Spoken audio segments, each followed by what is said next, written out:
Hey everyone, welcome back to Corporate Decoder, the place where we take a peek behind the curtain of big business. And let me tell you, this latest filing from PotlatchDeltic's is like finding a secret key to their financial castle.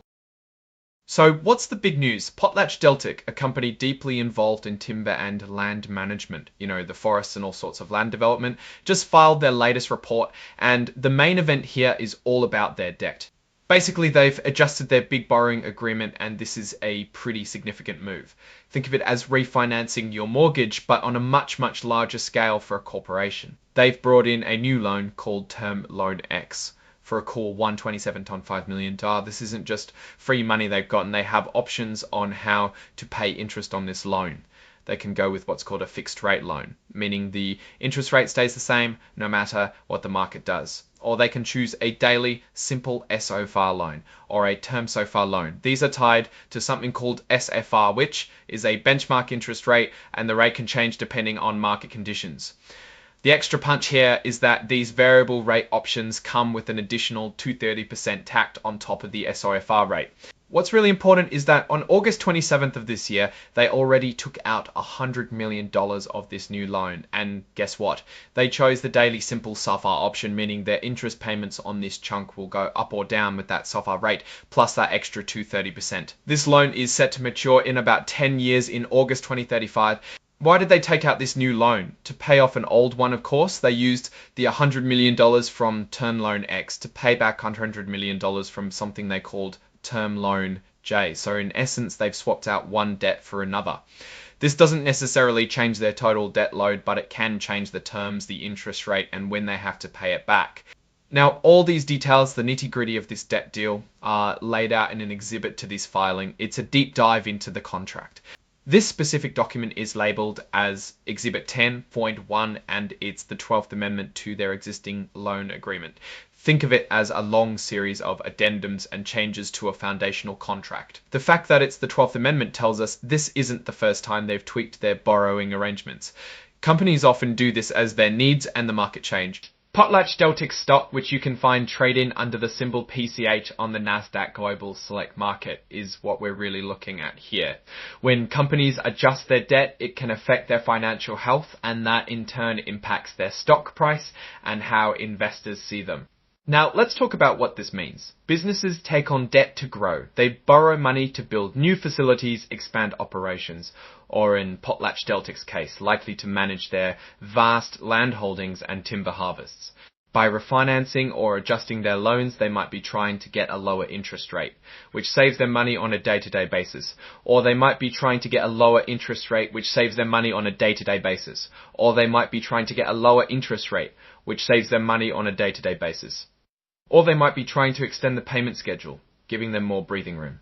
The fact that they chose a variable rate loan tied to SOFR means they are betting that interest rates won't skyrocket, or at least that the flexibility is worth the risk. However, if interest rates do go up significantly, their interest payments on this $100 million will also go up, potentially eating into their profits. This is a common strategy, but it's one that carries a definite risk. Looking at the signatures, we see Michelle L. Tyler, who holds the title of Vice President, General Counsel and Corporate Secretary, signing off on this. This indicates the deal has gone through the proper legal channels within the company. Looking at this from a Warren Buffett-style perspective, we want to understand if this is a smart financial maneuver. Companies that manage their debt effectively are generally more stable. PotlatchDeltic's move to refinance suggests they are actively managing their capital structure. The question is whether they are getting better terms or just shifting the liabilities around. Given they are swapping $100 million loan for another, it points more towards managing the timing and cost of their debt, rather than a massive increase in borrowing. The key takeaway here is that PotlatchDeltic's is proactively managing its financial obligations. Refinancing debt is often a sign of a company that is trying to optimize its cost of capital. However, the choice of a variable rate loan introduces an element of interest rate risk. Investors will be watching closely to see how SOFR movements impact their bottom line. What's the story? PotlatchDeltic's is playing the long game with its finances, adjusting its debt to fit its strategy, but not without taking on some interest rate risk with its new variable rate loan. This is a standard, though important, part of corporate finance, and it shows they are working to keep their costs down while ensuring they have the capital they need for their operations.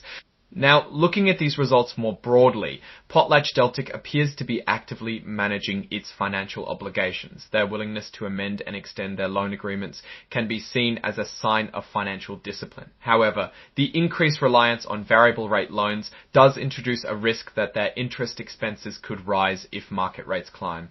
This isn't necessarily bad, but it's a factor investors should be aware of. Are there any other major risks or opportunities here? Without seeing the full financial statements attached to this filing, it's hard to say definitively. But generally, companies in the timber and land sector are sensitive to economic cycles, housing markets, and environmental regulations. Any news regarding future land sales, timber prices, or changes in environmental policy would be critical to monitor alongside their debt management. In conclusion, PotlatchDeltic has executed a significant amendment to its loan agreement, bringing in new financing and refinancing existing debt. This is a move aimed at financial optimization, but it comes with the inherent risk of variable interest rates. It's a solid move for managing their capital, but the jury is still out on whether the variable rate will prove to be the most advantageous in the long run. Alright, that's our breakdown of PotlatchDeltic's latest filing. What's your take on these debt management strategies and what they signal for the company's future?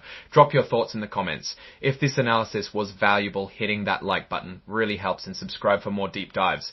Don't forget to check out the Discord in the description. Thanks for watching. See you next time.